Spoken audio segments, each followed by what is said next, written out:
नमस्कार दोस्तों। क्या हो अगर दुनिया को बचाने के लिए ना कोई हथियार चले, ना कोई मिसाइल दागी जाए, बल्कि बच्चों की कविता की एक बुक ही सबसे बड़ा हथियार बन जाए। क्या आप यकीन करेंगे कि एक ऐसी बुक जिसे लोग मामूली समझते हैं, वह पूरे पृथ्वी ग्रह को मंगल ग्रह के आक्रमण से बचा सकती है। आज की यह कहानी हमें ले चलेगी भविष्य की उस दुनिया में जहां घमंड को ज्ञान समझ लिया गया और जहां बिना पढ़े एवं समझने की भूल आक्रमणकारियों को डराकर पूरे ग्रह पर से भागने को मजबूर कर देती है। यह सिर्फ एक विज्ञान कथा नहीं है, बल्कि यह कहानी है अहंकार की और किताबों के जीत की। तो चलिए शुरू करते हैं आपके क्लास की सबसे रोमांचक और व्यंग्यात्मक कहानी, the book that save the earth. एक ऐसी कहानी जहां कविताएं मिसाइलों से ज़्यादा ताकतवर साबित होती हैं। कहानी की शुरुआत होती है 25वीं सेंचुरी से। प्लेस है म्यूजियम ऑफ एंशियंट हिस्ट्री, प्राचीन इतिहास का संग्रहालय। यहाँ एक हिस्टोरियन बैठी हुई है जो दर्शकों को बता रही है कि 20वीं सेंचुरी में इतिहास का सबसे अजीब दौर माना गया, जिसे एरा ऑफ द बुक, किताबों का युग के नाम से भी जाना गया। वो बताती है कि उस जमाने में हर चीज़ के लिए बुक्स होती थी। चींटियों से लेकर जुलू जनजाति तक सब कुछ किताबों में था। किताबें लोगों को बताती थी क्या करना है, कैसे करना है और कब करना है। लेकिन सबसे हैरानी की बात यह है कि किताब ने पृथ्वी को मंगल ग्रह के आक्रमण से बचाया था। और यह कोई रॉकेट साइंस या मिसाइल की बुक नहीं थी, बल्कि बच्चों की कविताओं की एक साधारण सी बुक जिसका नाम था मदर गूज। अब इतिहासकार अपनी हिस्टोरिस्कोप मशीन को चालू करती है और हमें ले चलती है 2040 में, जहां मंगल ग्रह पर कुछ अजीब सी खिचड़ी पक रही है। अब हम आ चुके हैं मंगल ग्रह के स्पेस कंट्रोल रूम में। यहाँ हमारी मुलाकात होती है इस प्ले के मुख्य villain great and mighty think tank से। थिंक टैंक का सिर बहुत बड़ा और अंडे के आकार का है, जो उसकी बुद्धिमानी का प्रतीक माना जाता है। वो बहुत घमंडी है और खुद को यूनिवर्स का सबसे बुद्धिमान प्राणी मानता है। उसके साथ उसका एक अप्रेंटिस है जिसका नाम है नूडल।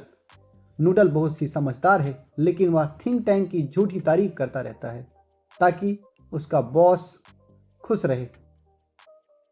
थिंक टैंक अपनी जादुई दर्पण से पूछता है, बताओ देश में सबसे ज़्यादा बुद्धिमान कौन है।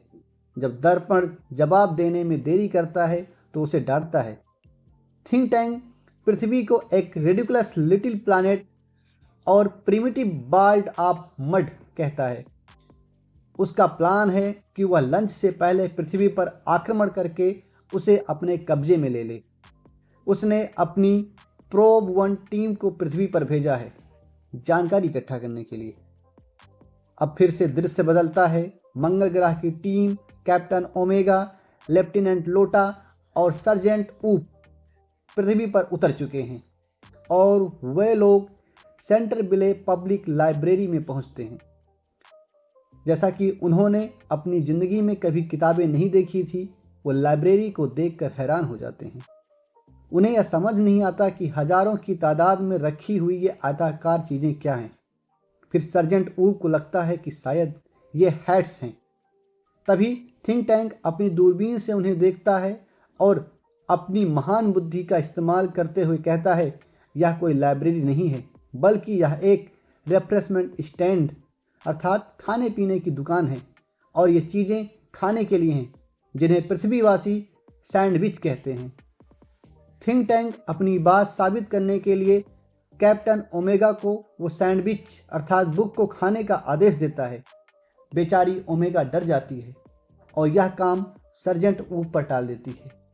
सर्जेंट ऊप मजबूरी में बुक का एक कोना काटता है और चबाता है उसे, और वो बुक बहुत ही सूखा है और धूल जैसा लगता है, ड्राई एज मार्टियन डस्ट।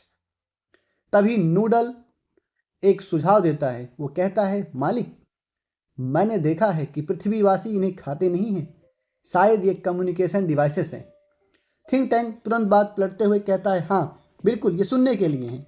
अब तीनों एलियंस किताबों को अपने कानों से लगाकर सुनने की कोशिश करते हैं, लेकिन उन्हें कोई आवाज़ नहीं आती। जब सुनने से बात नहीं बनती तो नूडल फिर से सुझाव देता है कि शायद ये आँखों से कम्युनिकेट करने वाली चीज़ें हैं। थिंक टैंक इसे मान लेता है और उन्हें किताबों को पढ़ने का आदेश देता है, लेकिन वे शब्द नहीं पढ़ पाते क्योंकि उन्हें भाषा आती नहीं। थिंक टैंक को याद आता है कि उनकी केमिकल डिपार्टमेंट ने उन्हें बुद्धिमानी बढ़ाने वाली विटामिन की कुछ गोलियां दी थी। वो टीम को तुरंत विटामिन की गोलियों को खाने का आदेश देता है। विटामिन खाते ही जादू होता है।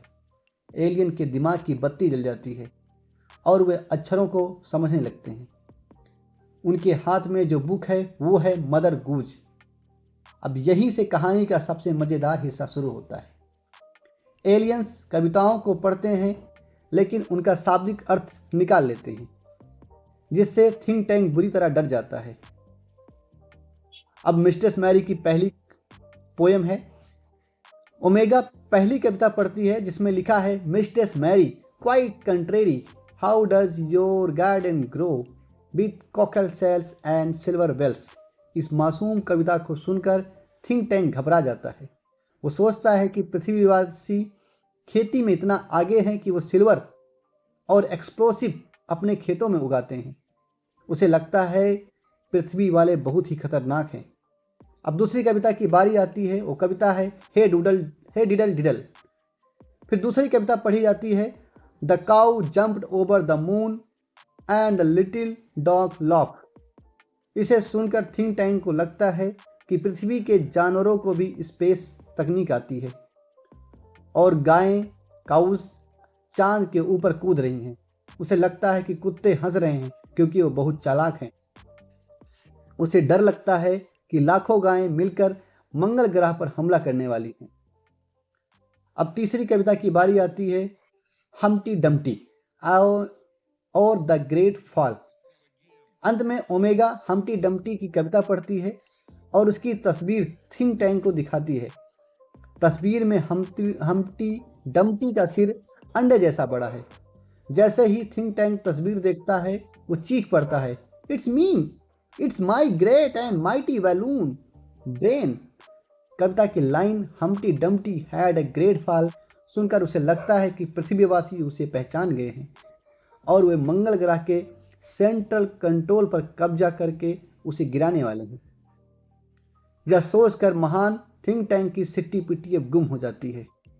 डर के मारे थिंक टैंक तुरंत अपना आक्रमण कैंसिल कर देता है। वह अपनी टीम को आदेश देता है कि बिना कोई सबूत छोड़े वहां से भाग जाएं। वो खुद भी मंगल ग्रह छोड़कर 100 मिलियन दूर अल्फा सेंचुरी नाम के स्टार्स पर भागने की तैयारी करता है।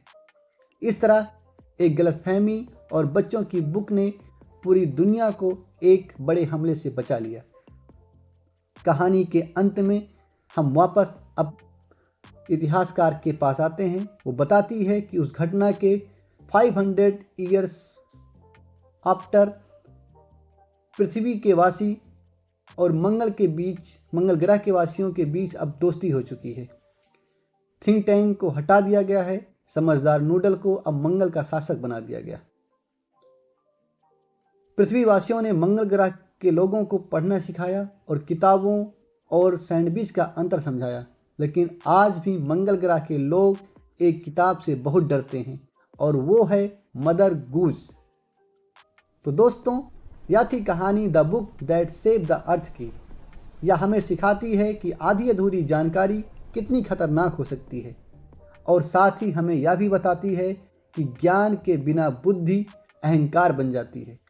किताबें सिर्फ कागज ही नहीं होती, वे सोचने की शक्ति देती हैं और कभी कभी एक छोटी सी कविता भी पूरी दुनिया को बचा सकती है। अगर आपको हमारा यह प्रयास पसंद आया हो तो वीडियो को लाइक करें, चैनल को सब्सक्राइब करें और कमेंट में हमें ज़रूर बताएं क्या किताबें आज भी दुनिया को बदल सकती हैं। तब तक बने रहिएगा। मिलते हैं अगली वीडियो के साथ। धन्यवाद।